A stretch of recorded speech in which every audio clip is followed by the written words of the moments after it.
Entonces ya está grabando, ¿ok? Entonces antes de comenzar, ¿alguien tiene alguna duda, pregunta, algo respecto a lo que hemos estado viendo?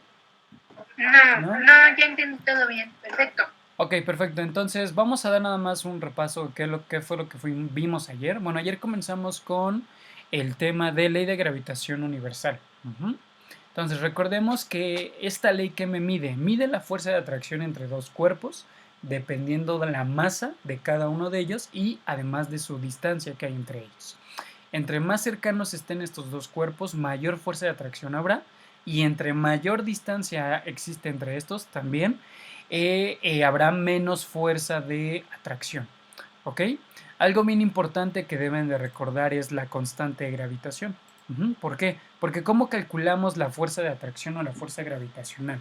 La calculamos multiplicando la constante de gravitación universal, que recuerden esto, que de acuerdo al sistema internacional, su valor es de 6.67 por 10 a la menos 11 newtons metros cuadrados sobre kilogramos cuadrados, y eso multiplicado por la masa del cuerpo 1, por la masa del cuerpo 2, y eso dividido entre la distancia de los cuerpos al cuadrado. ¿Ok? Entonces, de esta manera nosotros calculamos la fuerza de atracción que habrá entre dos cuerpos. ¿Ok? ¿Sí? Ok. ¿Hasta aquí hay alguna duda? ¿Está grabando? Profe. Sí, dime. ¿Eso es una R? Sí, es una R. Sí, es una R. Bueno. Es una Okay. R. Sí, sí estoy grabando, Mauro. Sí, sí estoy grabando. Entonces, bien. Entonces sí es una R. La R es de... me parece que es de radio, creo. No estoy seguro. Sí, creo que sí es de radio, algo así. Pero bueno, sí es R. Por lo regular, las distancias que hay entre dos objetos en física se representan con una R. Entonces, sí. Sí es una R. Muy bien, entonces, ¿hasta aquí alguna duda? Fue así algo muy breve de lo que vimos el día de ayer. ¿Tienen alguna duda? No. ¿No? Ok, bien, nos vamos a continuar. Ya me la contestó toda. Perfecto. Entonces, cuando nosotros hablamos de la fuerza gravitacional, nosotros podemos encontrar dos gráficas diferentes, ¿no? Esta gráfica número 1 y esta gráfica número 2. Entonces, ¿qué información nos da esta gráfica? Dice, si la masa de uno de los cuerpos se incrementa, manteniendo constante la distancia que existe entre los dos y determina la fuerza de atracción entre ambos, la fuerza de atracción es proporcional al producto de dichas masas. ¿Eso qué quiere decir? Supongamos que aquí tenemos un objeto 1 y aquí tenemos un objeto 2. Entonces vamos a suponer que este objeto tiene un peso de 2 kilogramos. Y que este peso va a tener este objeto va a tener un peso de 4 kilogramos. Pero conforme va avanzando el tiempo, este objeto va a ir aumentando su masa, ¿no? Su masa o su peso. Entonces, ahora, ¿qué es lo que vamos a tener? Vamos a tener un objeto que va a pesar, que va a pesar 2 kilogramos, y el otro objeto que ya no va a tener 4 kilogramos, sino que ahora va a tener, supongamos, 8 kilogramos. Ahora, aquí va a haber una consideración, que la distancia entre estos dos cuerpos siempre va a ser la misma. Supongamos que va a ser de 5 metros. Y que este va a ser de 5 metros. Entonces, aquí, ¿qué es lo que está cambiando? Está cambiando la masa de uno de los dos cuerpos, pero manteniendo la distancia.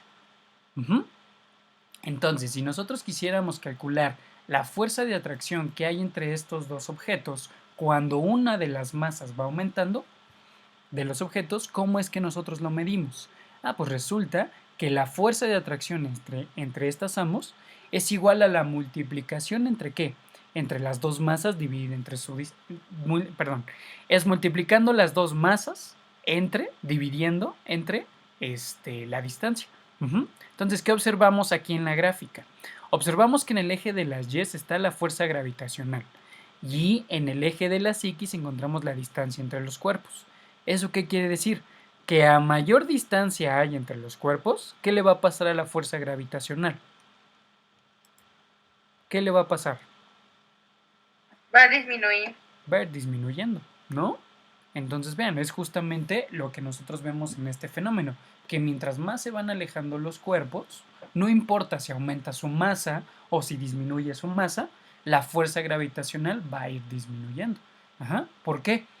Porque recordemos que la fuerza de gravitación va a ir aumentando, perdón, va a ir disminuyendo o aumentando dependiendo de qué tan cerca nosotros nos encontremos de qué, del núcleo que genere justamente esa fuerza de gravitación. Por eso el ejemplo que vimos ayer, en donde teníamos dos pelotas, una estaba a 2 metros y la otra estaba a 4 metros, ¿y cuál de esas dos tendría menor fuerza de gravitación? ¿La que estaba a 4 metros o la que estaba a 2 metros? La que estaba a 4 metros. La que estaba a 4 metros, correcto. Ujú.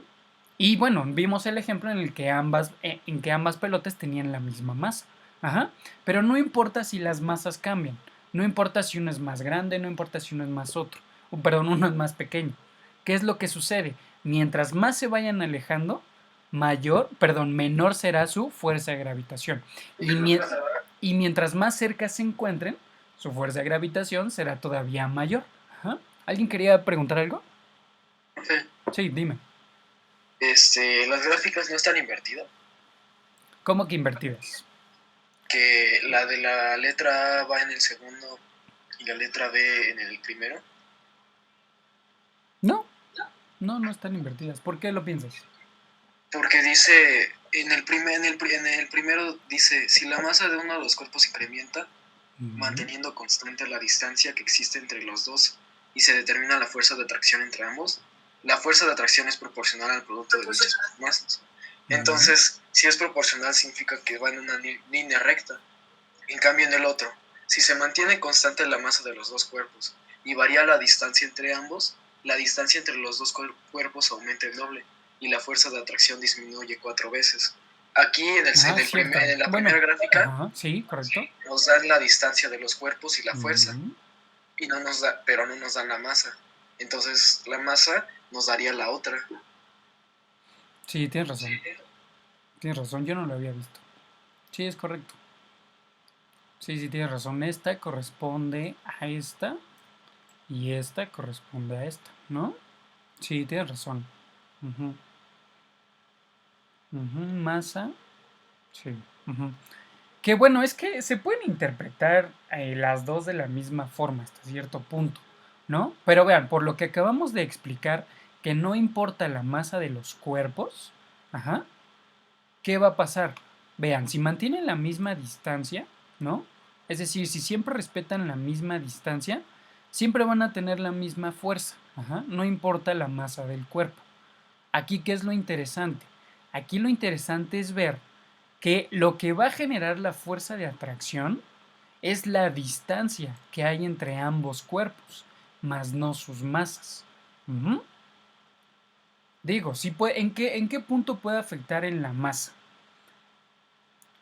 Puede afectar en el que vamos a encontrar una mayor distancia, ¿no? Porque, por ejemplo, si esto es de 8 kilogramos y esto pesa 2 kilogramos, ¿creen que su radio aumentaría?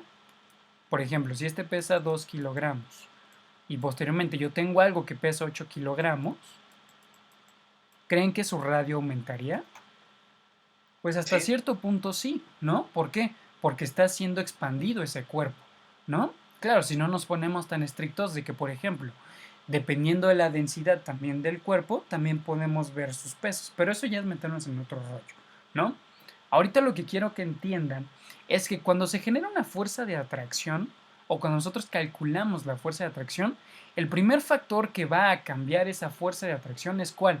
Es la distancia entre los cuerpos. No importa que cambie su masa.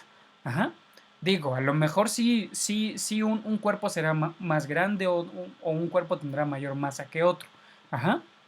Pero eso en realidad no afecta tanto la fuerza de gravitación. ¿Por qué? Porque si ustedes recuerdan en caída libre, va a depender del peso del objeto, de en cómo va a caer ese cuerpo. El peso es el resultado, pero no la masa, no afecta nada. Sí, correcto, en realidad no afecta en nada. Entonces no importa qué tan grande o qué tan pequeño sea, el factor que nosotros estamos considerando al momento de calcular la fuerza de gravitación o la fuerza de atracción que hay entre dos cuerpos, ¿es cuál? Es justamente la distancia que va a haber entre ellos dos, ¿no? Entonces, por ejemplo, si ustedes están aquí en la Tierra y quieren medir su fuerza de atracción respecto a Júpiter, ¿cómo será mayor la fuerza de atracción? Si ustedes están aquí en la Tierra o están a 10 kilómetros de Júpiter. Es a 10 O kilómetros. sea, 10 kilómetros, ¿no? Porque de aquí, desde la Tierra, creo que estamos a, no sé si años luz, supongo que sí, que estamos a años luz de Júpiter. Ajá. No tanto, no creo. Pues no sé, Pero- puede ser que sí, tendríamos que investigar, ¿no? A lo mejor, digo, eso lo podemos traducir a años luz, ¿no? Porque cuánto creen que tarde una nave espacial en llegar a Marte, por ejemplo? 6 años. No sé, es que no sé. Pues, Pero a qué velocidad, ¿no? sí, claro, depende de la velocidad y muchos factores, ¿no? Pero digo, es decir, a lo que voy es que Júpiter está muy, muy lejos de nosotros. Entonces, la fuerza de atracción que hay en Júpiter respecto a nosotros es mínima, es decir, casi, casi no existe. Ajá. Pero si estuviéramos a 10 kilómetros, pues con más razón, la fuerza de atracción entre Júpiter y cualquiera de ustedes sería sumamente grande. Ujú. Es decir, por eso nosotros no salimos volando ¿de dónde? Del planeta Tierra. Porque la fuerza de atracción que la Tierra ejerce sobre nosotros es sumamente grande. Ujú. Digo, nosotros estamos acostumbrados. ¿Por qué? Porque siempre hemos vivido aquí. Pero si de un momento a otro nosotros cambiáramos de planeta con otra fuerza de aceleración de la gravedad completamente diferente, pues sería difícil adaptarnos. ¿Por qué? Porque nosotros ya estamos adaptados a esta gravedad. Pero ¿qué pasa si nos vamos a una mayor gravedad o a una menor gravedad? Pues sería complicado, ¿no? Porque no estamos adaptados, ¿no? A lo mejor nos costaría mucho trabajo caminar, o a lo mejor nos costaría, o sería mucho más fácil caminar, ¿no? Dependiendo de la fuerza de atracción que esté generando ese cuerpo sobre nosotros. ¿Ok? ¿Sí? Sí. Entonces, ¿hasta aquí hay alguna duda? No, ¿No? no, profesor. Ok, sí, voy a revisar estas gráficas, voy a ver mi fuente para ver si las puse bien o las puse mal. Pero en realidad nos dan una información muy similar, muy, muy similar, ¿no? Uno lo que está comparando es la distancia de los cuerpos y el otro es la masa de los cuerpos. Ajá, vean, aquí mi valor en X es la distancia entre los cuerpos y aquí es la masa de los cuerpos. ¿Qué pasa si cambia la distancia? Ah, pues si cambia la distancia entre los cuerpos, la gravedad va a ir, ¿qué? Disminuyendo. Ajá. Pero si yo voy aumentando la masa y manteniendo una fuerza de gravedad constante,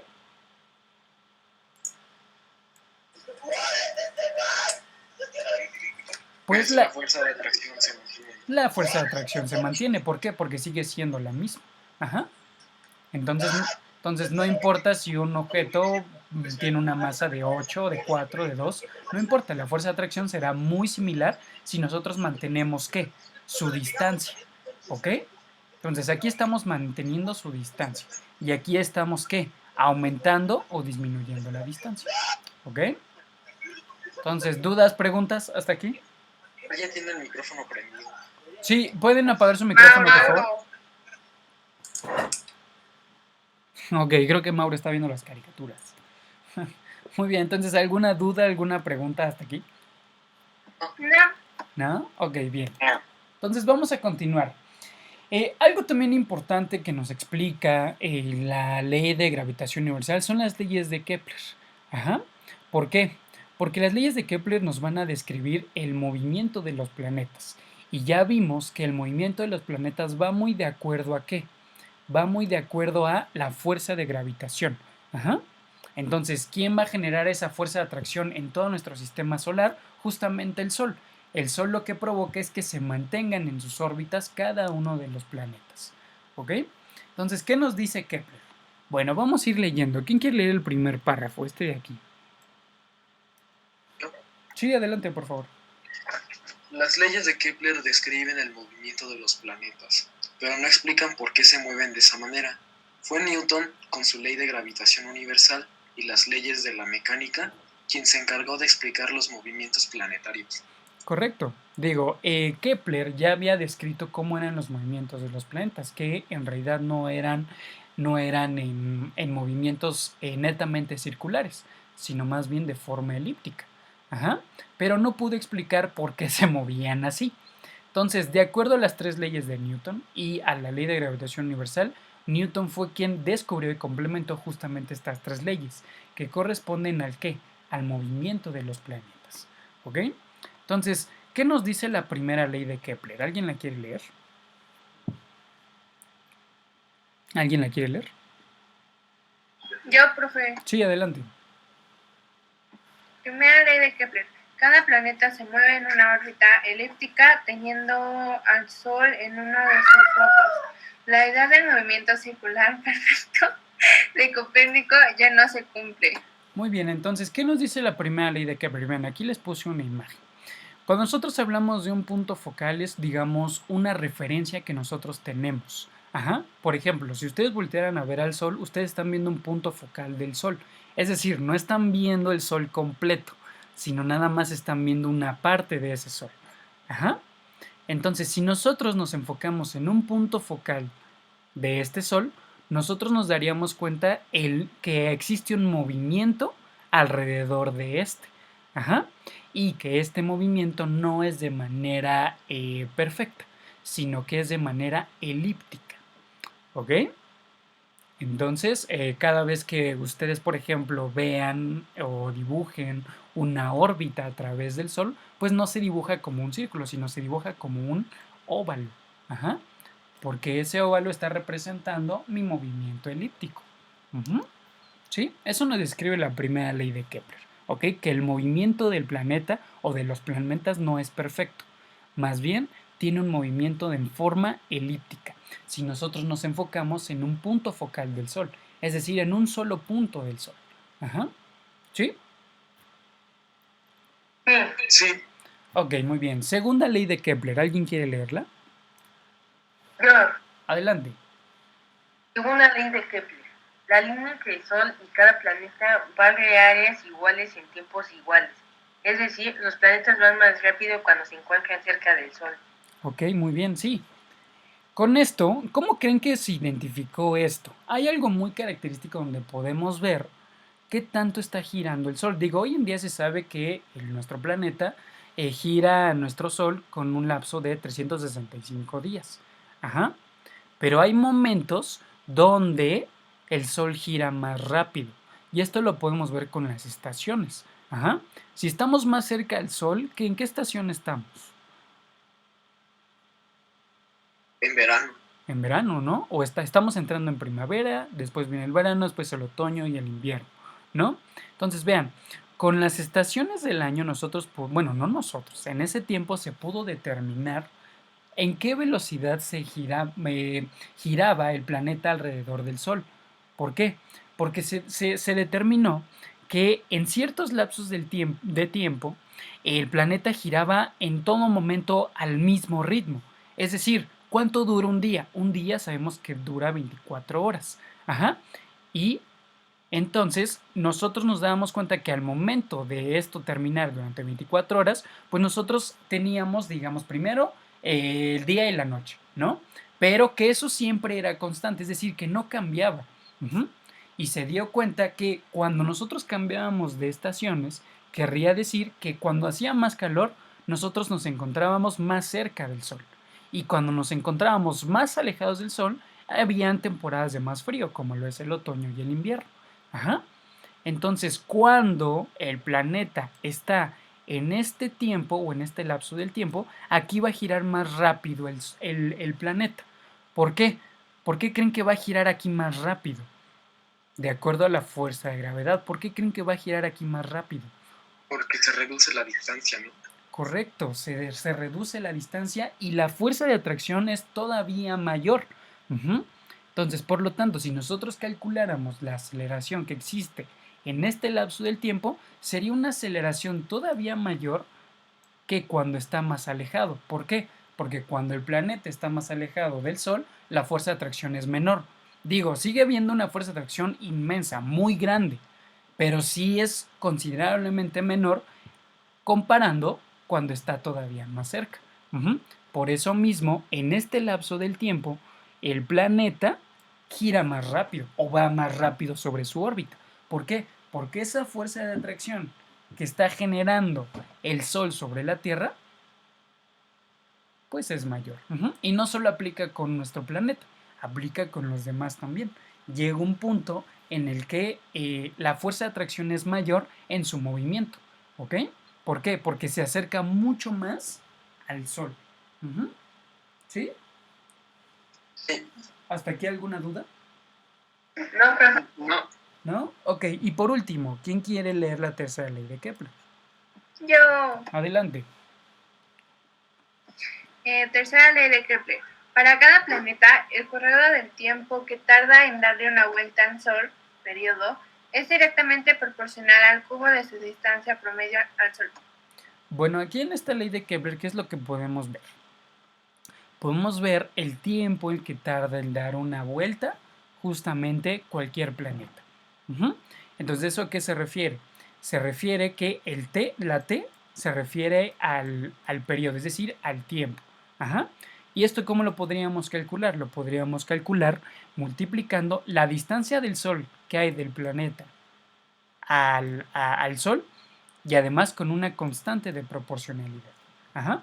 No me interesa ahorita que sepan cuál es esa constante, nada más que sepan que de esta manera nosotros podemos evaluar en cuánto tiempo tarda un planeta en darle la vuelta al Sol. Y de esa manera la podríamos calcular.